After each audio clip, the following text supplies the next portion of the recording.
Welcome to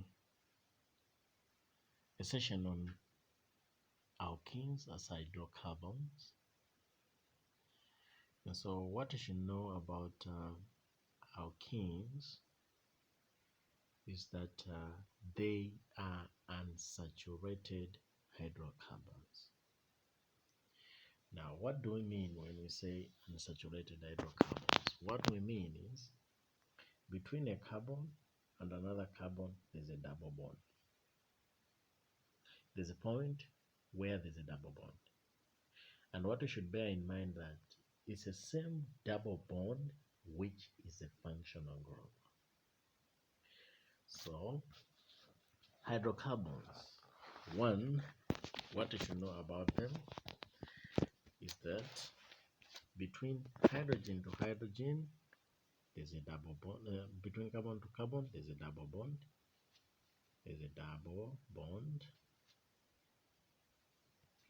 Then what you should know about alkenes also is that they end in E and E.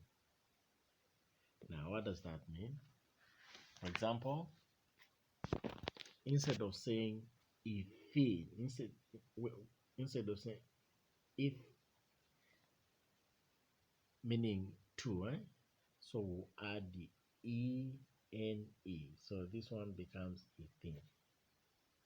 And this is unsaturated hydrocarbon.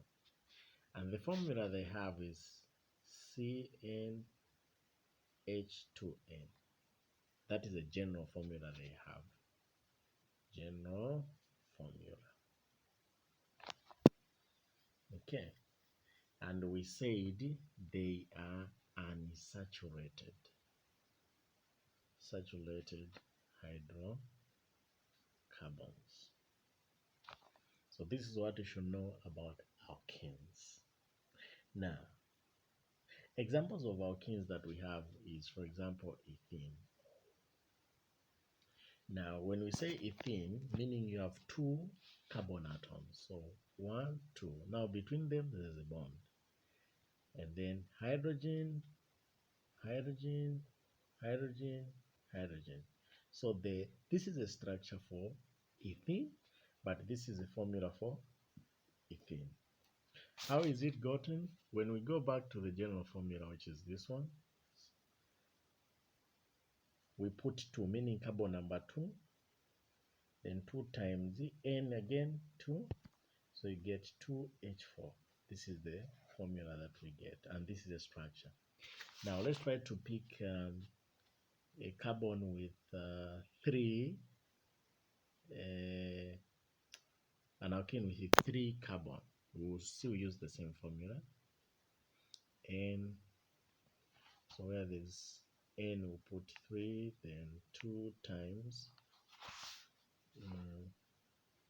I'll repeat again. Where there's the formula is CN2H2N. So where there's N, you put 3. 2 times 3 again. So what do we get there? What you get is C3 and 6. Now, how do you write the structure for this one? So how you write the structure for this one? Remember, the formula is C3H6. So you say carbon to carbon to carbon. Remember, one of the carbon should have a double bond, meaning that the double bond can either be put at first or it can be put at last. So one carbon should be surrounded by 4 hydrogen.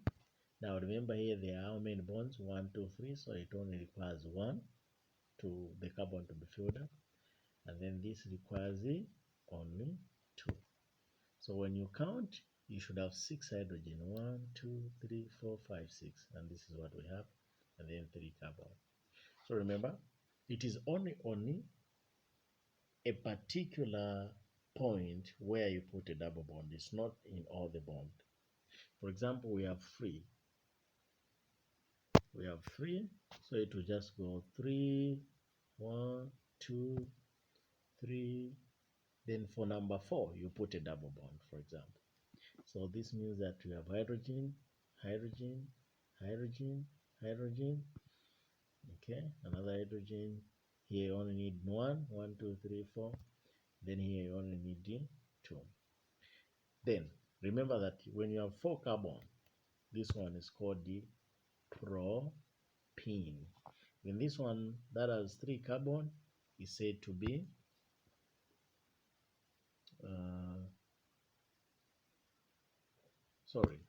this one is propene. Then this one is the butene. So we have propene, we have butene here.